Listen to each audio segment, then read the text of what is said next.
Ok, siguiendo con los contenidos, ahora quisiera repasar con ustedes algo que se llama eh, sistema de organización. Dice, el resultado de aprendizaje es entender y aplicar el adecuado esquema de organización y el adecuado estructura de la organización para sus aplicaciones web. Mm, Tomando también del libro, dice, el comienzo de todo el entendimiento es la clasificación, que es lo que versa este artículo.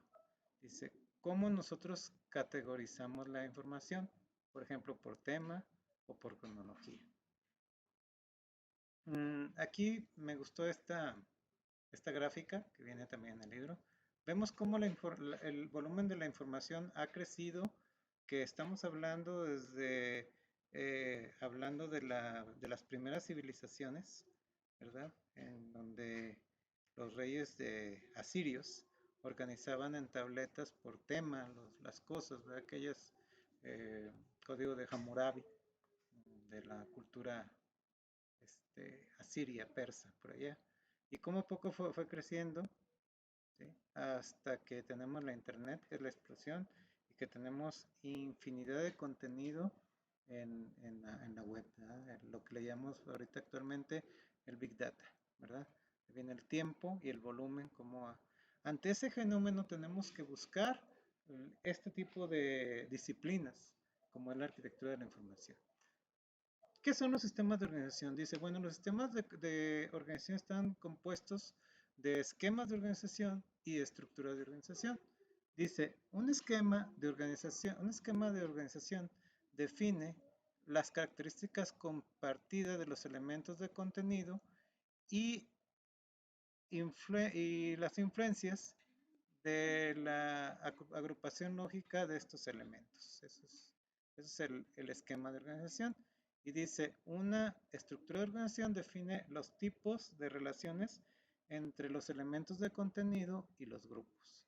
Tanto los esquemas de organización como las estructuras de organización tienen un importante impacto en las formas como la información se encuentra y se entiende. Y vamos a revisar rápidamente algunas de ellas. El primer esquema son los esquemas alfabéticos, que podemos encontrarlos generalmente en nuestras agendas, hablando de un smartphone, ¿ya? Cuando queremos ver nuestros contactos, pues esquema es alfabético, porque es una de las formas que mejor organizamos. Y de forma común en los libros, por ejemplo, tenemos índices en los diccionarios, en las enciclopedias, y aquí es lo que viene aquí. Dice, a excepción de aquellos libros que no tengan, que no sean, que no son de ficción, ¿verdad? Siempre tenemos un índice de ordenado de forma alfabética. Y pues aquí también en este esquema voy a mostrarles el libro de arquitectura de la información. Y aquí podemos ver cómo tenemos un esquema basado en contactos, ¿verdad? Aquí tenemos el iCloud, donde tenemos nuestros contactos ordenados de forma alfabética, ¿verdad? El siguiente esquema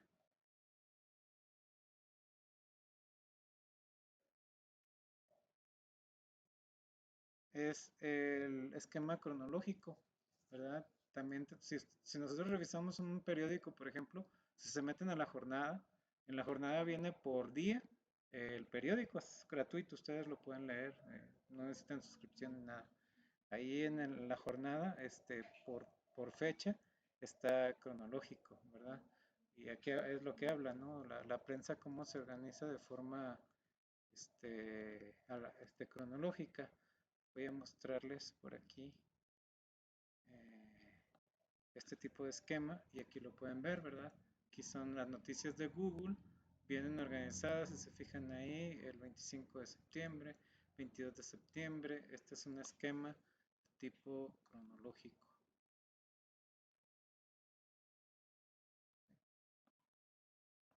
Otro esquema son los esquemas geográficos.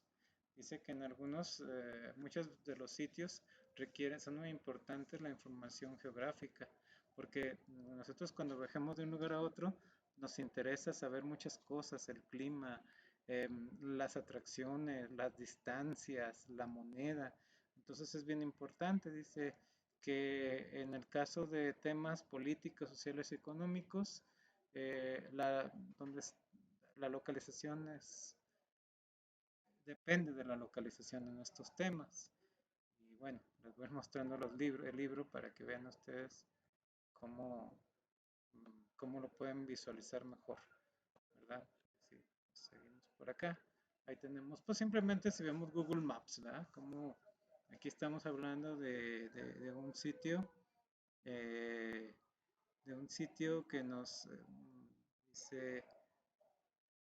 dice, un esquema de organización geográfica con geolocalización, donde ahí tenemos puntos.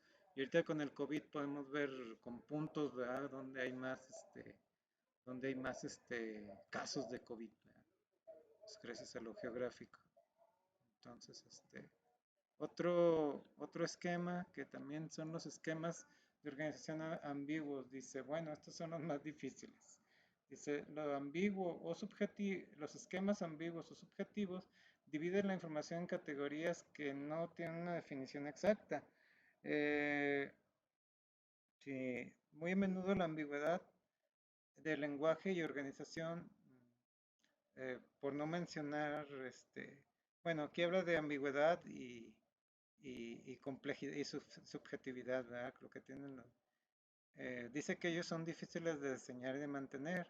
Y nos ponen el ejemplo del tomate, ¿verdad? O jitomate para nosotros los mexicanos, ¿verdad? ¿Dónde clasificamos el tomate? ¿En una fruta, en una verdura, lo que llamamos aquí berry, o un vegetal, ¿verdad? Son esa subjetividad, cómo vemos las cosas de diferente forma los humanos, ¿verdad? Entonces, esos son los esquemas ambiguos, ¿verdad? Que definitivamente existen, ¿verdad? Eh, entonces, bueno, no viene un ejemplo, pero a eso se refiere, ¿no? Que esta organización se basa en subjetividad y en ambigüedad, no hay algo que marque. ¿Sí? Aquí también vienen los esquemas de regresión por tópicos. Esto yo creo que siempre nos vamos a encontrar mucho, ¿no? Por tema, ¿verdad? Hablando otra vez de los periódicos, habla del ejemplo de los deportes, o si yo quiero saber de moda, hablando de las chicas también, bueno, pues podemos entrar en la parte de sociales o espectáculos, ¿verdad? Esos son los tópicos, ¿verdad? Y bueno, para ejemplo, podemos verlo en Amazon, podemos verlo, aquí también viene un esquema, miren, aquí viene los reportes, viene electrónica, viene jardín y hogar, como lo encontramos en las citas, eso es una taxonomía por tópico que muestra categorías y subcategorías. Esto no lo vamos a encontrar mucho en la vida real, ¿verdad? Por tópico. Otro ejercicio, bueno, otro esquema son los esquemas orientados a tareas, ¿verdad? Aquí esto es bien importante. Alguna vez un profesor cuando estudiamos la maestría nos pedía un sistema que tuviera por categorías. Entonces yo entraba, antes tenía que hacer un flujo de trabajo. Ahí se hizo un tipo de estructura en el cual yo tenía que tomar decisiones o qué tareas tenía que hacer en el día. Entonces, cuando yo entraba al sistema, me decía los pendientes que tenía y así los iba atendiendo. Este es uno de los esquemas, el esquema orientado a tareas. Dice organizar el contenido y las aplicaciones en colecciones de procesos, funciones o tareas. Eh, entonces, bueno, cuando hay prioridad de cosas que hacer, a esto se refieren los esquemas orientados a la tarea. Sí, vamos a ver si tienen ejemplos aquí. Bueno, aquí nos ponen, por ejemplo, el Office 365, ¿verdad? Dice, como muchas aplicaciones como Microsoft Word en iOS, con características de iOS, son esquemas de la organización orientados a tareas, porque tenemos que el archivo, tenemos que el diseño, cada uno es una tarea, ¿verdad? Entonces a esto se refiere con organización basada en tareas, ¿verdad? Que es un sistema de alguna manera.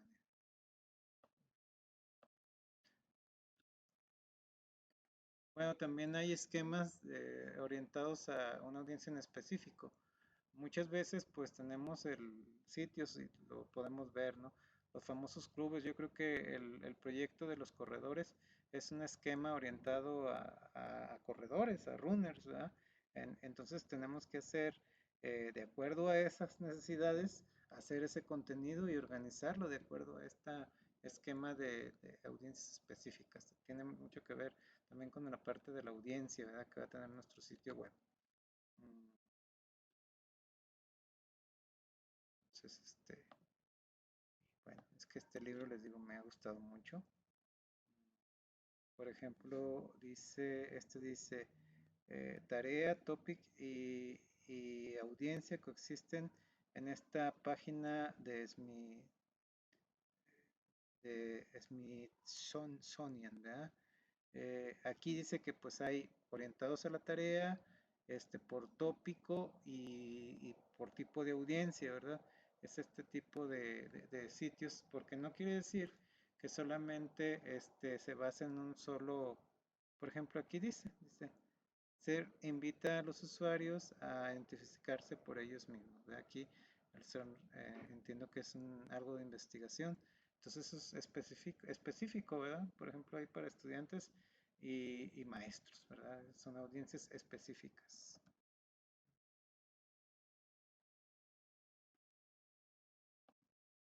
Otro esquema que sigue es el esquema orientado a la metáfora. Y eso lo vemos también en los primeros Windows, ¿verdad? Cuando deja de ser un sistema de texto, que muy probablemente no conocieron ustedes, pero lo ven cuando ven sistemas operativos y tienen el prompt, bueno, pues ahí era algo negro que asustaba a los usuarios. Pero cuando salen los primeros Windows, o inclusive desde el sistema operativo de Mac, que volviendo al tema anterior, se lo robaron de Palo Alto, ¿verdad? Del sistema del Centro de Investigación de Palo Alto. Ellos ya tenían la interfaz gráfica. ¿Y qué se trata de esto? Metaforizar, ¿verdad? Nos presentaba un escritorio, pues porque nosotros trabajamos en un escritorio. Enseñaba las carpetas, los archivos. Esa es la metáfora, ¿verdad? Dice, aplicada a la interfase de esta forma, las metáforas pueden ayudar a los usuarios a entender el contenido y la función intuitivamente. Y no necesariamente tiene que ser Windows, ¿verdad? Todo lo podemos metaforizar haciendo cosas. Por ejemplo, si yo pongo, en vez de, hablando del sistema de corredores, ¿verdad? Yo pongo una pista y pongo un corredor, entonces digo, bueno, ese corredor va a ir a esa carrera y en base a eso, a esa metáfora voy a mostrar periodos de inscripción, costos y todo eso, por poner un ejemplo, ¿verdad? Entonces, eso es orientado a la metáfora.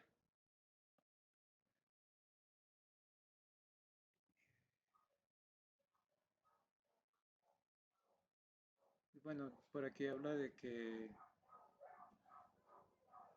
pues de alguna manera habla dice, como muestra en la figura 6.9, Facebook permite a los usuarios escoger entre las historias más importantes y las más recientes para determinar cuál algoritmo usar cuando ordenamos los posts mostrados en las noticias, ¿verdad? Y aquí eso es metaforizar, ¿verdad? Cómo las noticias las organizamos. Bueno, y vienen los esquemas híbridos que pues son una combinación de todos estos los que hemos estado hablando. Esquemas híbridos que, por aquí no los puse, pero bueno, se debe de entender que existen, ¿verdad? Los siguientes son las estructuras, las estructuras de la organización. Yo ya tengo cómo puedo organizar mis elementos, clasificarlos, todos esos aspectos y ahora cómo las relaciono entre ellos. Y pues aquí son poquito menos, dice el esquema top-down, es decir, de lo general a lo particular, ¿verdad? Eh, y esto pues se basa en todo, ¿verdad? La jerarquía, ¿verdad? Eh, Esto siempre ha sido, ¿verdad? La relación padre-hijo. Yo le doy clic aquí y entonces va a desplegar estas opciones. Esa es la jerarquía, ¿verdad? Dice que las jerarquías siempre han sido simples y familiares. Dice, nosotros organizamos la información en jerarquías desde el comienzo de los tiempos. Los árboles genealógicos son jerárquicos. Nuestra división de vida en la tierra, en reinos, clases y especies son jerárquicas. Los gráficos, la organización gráfica está usualmente en forma jerárquica. Nosotros dividimos los libros en capítulos, en secciones y en párrafos y en renglones, en palabras y en letras, ¿verdad? Dice que la jerarquía siempre se encuentra, ¿verdad? Y tiene un sentido, es una cosa ubicua y que tiene un profundo y significado y es muy significativo. Es la jerarquía y es lo que generalmente usamos para nuestro sistema. Otro modelo es el de base de datos. Dice, ese es un esquema de abajo hacia arriba. Es decir, yo tengo algo, estoy buscando algo y lo voy a encontrar esa información, pero necesito esa llave, esa liga, ¿verdad? Entonces, a ese esquema se llama bottom-up oppression, esquema de arriba, de abajo hacia arriba.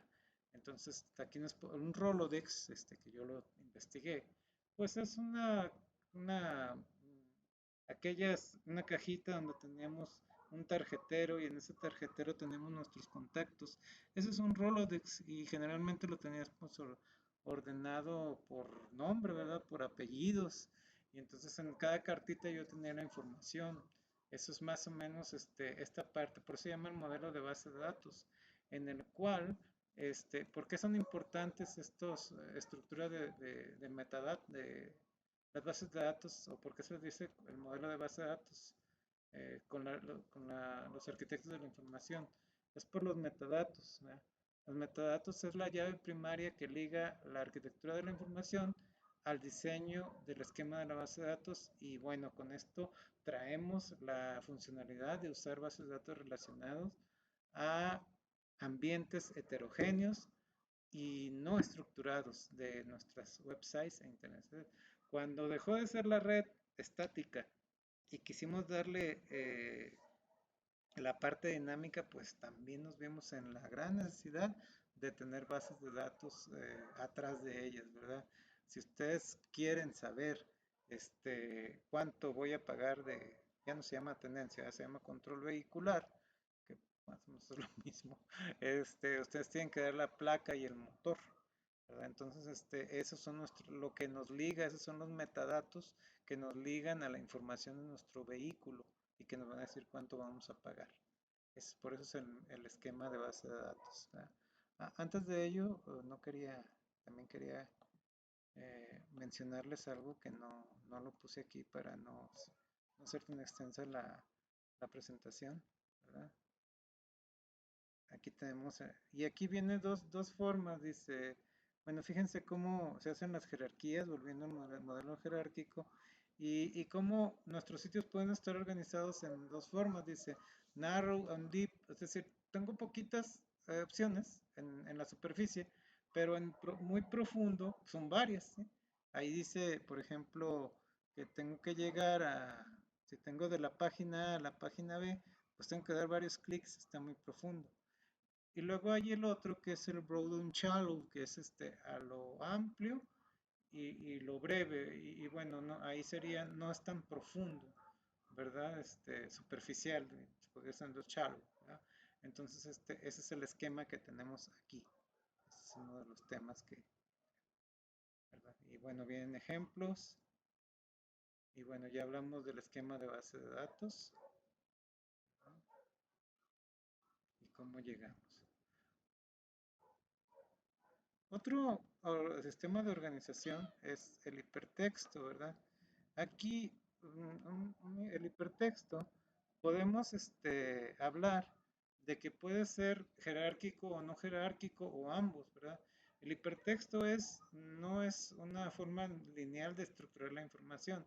Yo puedo hacer brincos a donde yo quiera, ¿sí? Me puedo mover entre diferentes lugares, ¿verdad? A eso es la parte del hipertexto. Y algo que es bien importante es la clasificación social. Cada vez nos vamos dando cuenta que hasta las webs se están personalizando. Y cada vez que yo entro, por ejemplo, a Office 365, como ustedes lo están haciendo, Microsoft 365, nos metemos a Teams, tenemos nuestras carpetas, tenemos nuestros chats, todo está personalizado. Esa clasificación la podemos llamar como que es una clasificación social, ¿verdad? Que pues los grandes y que ahorita tienen mucha lana, solamente le gana a Mason, bueno, por decir algo, pues son Facebook y Twitter, ¿verdad? Como ellos ya hablaron de una persona y esa parte de la red ya es nuestra y en él podemos poner miles de cosas y los usuarios generan contenidos, ¿sí? Esa es la clasificación social. Y con eso doy por concluido el, este tema, que son los sistemas de organización, que son los esquemas de la organización y las estructuras de organización, que también lo tienen que ver en el documento de la arquitectura de la información. Gracias. Y seguimos.